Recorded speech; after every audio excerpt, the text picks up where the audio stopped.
Good morning, good morning, good morning. Woodman here. It is Monday, June 10th, 2024.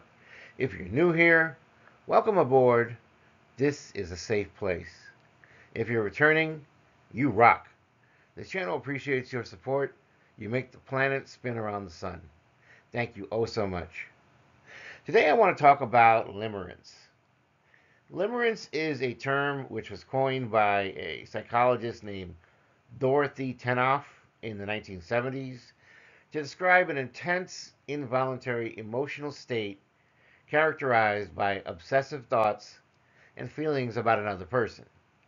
It is often associated with a powerful longing for reciprocation, idealization of the person, and an emotional dependency on the perceived reciprocation of the person's feelings.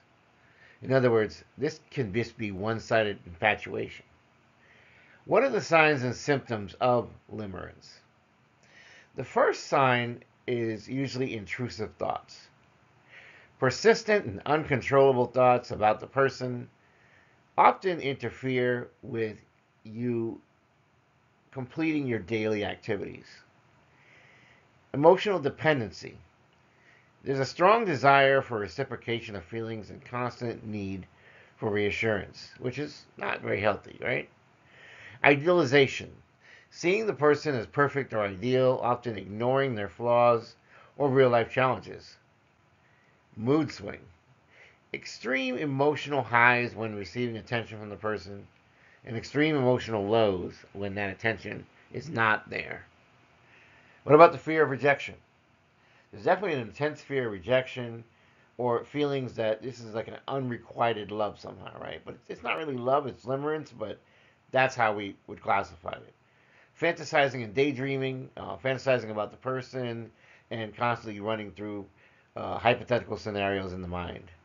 Physical symptoms: increased heart rate, nervousness, and other physical signs when thinking about or in the presence of the person. Let's talk now about the difference between limerence and love. I mentioned earlier it's not really true love. So here's how it goes. While limerence and love can feel similar, there are some key differences that need to be addressed. The first is stability versus obsession. In love, there tends to be more stable, deep, enduring connections. It includes a mutual respect, trust, and a balance of give and take. And obviously, it's not one filled with lies, right?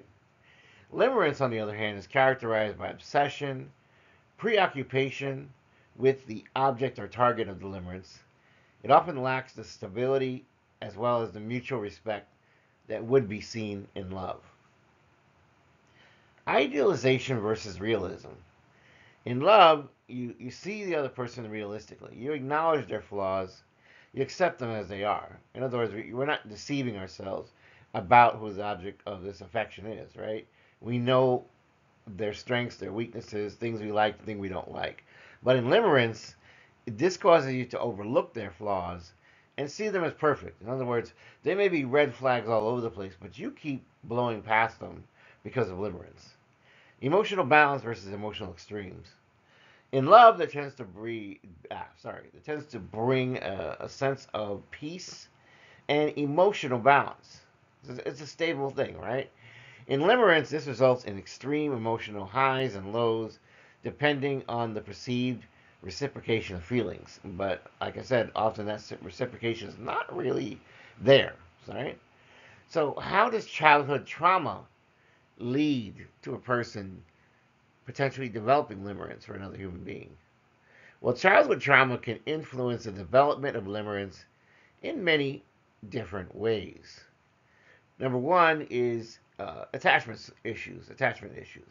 So, traumatic experiences can disrupt normal attachment processes, leading to insecure attachment styles.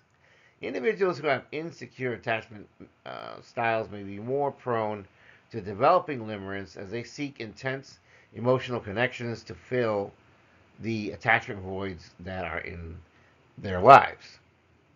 In other words, some people don't want people to leave them or go away from them. Trauma can also result in low self-esteem and a deep need for validation. In other words, limerence often involves seeking validation and approval from the object of limerence, which can temporarily boost self-esteem. Right? So I guess in boys, maybe they don't get attention from their mother during childhood. Maybe they're looking for it in other women that they have relationships with, and vice versa. It may be daughters that didn't get loved by their parents or their mother, and then they're looking, or a father, and then they're looking for it in other partners in the future. So with limerence, you're trying to address these unhealthy needs, this obsession. So limerence can sometimes make you see love when love is actually really not there. Like one of the ways that happens is through a projection. Individuals who are in a state of limerence often project their desires and their fantasies onto the object of their limerence, interpreting ambiguous or neutral actions as signs of reciprocation and love. In other words, there's a point at which you realize, you know what, that this person doesn't love me, right? But yet they do one thing, and you're like, oh my God, they love me, they love me. That's not good. Selective perception. It's kind of like a cognitive bias, right? In that, you know, there's so many negative red flags, and you just keep overlooking those negative signs that would indicate a lack of genuine interest or love. Like there's some people you realize you can't trust them, and whatever you thought, you're overlooking, but you need to look at the big picture. In terms of the cognitive bias, you have like overestimating the significance of certain actions or small gestures, as well as misinterpreting friendly behavior as being some sort of a mutual romantic interest. And I know I've been through that in my life, right? There were quite a few women I was friends with that, maybe I mix up my signals, right? And I think, oh my God, we are in love, and then you find out you're not, right? And that happens, and that's okay because it just means that you have to learn how to have healthier relationships. You have to learn how not to become emotionally dependent. You want to have stable and mature feelings and love.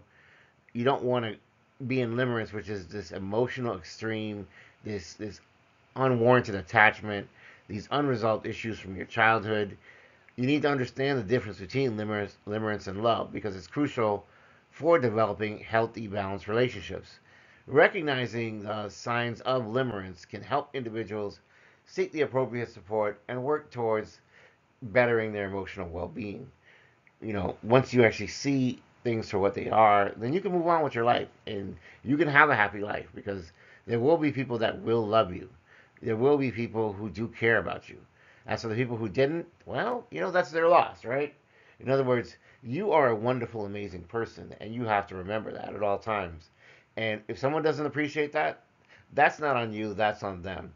And you just need to recognize that because they don't love you the way you want them to love you, you just have to learn how to get over them in a very healthy, responsible fashion.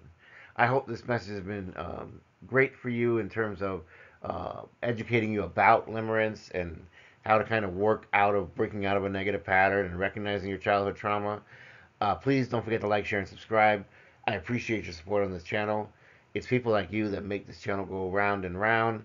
Thank you so much. I love you. I love you. I love you. Have a wonderful and very blessed day. Take care. Bye.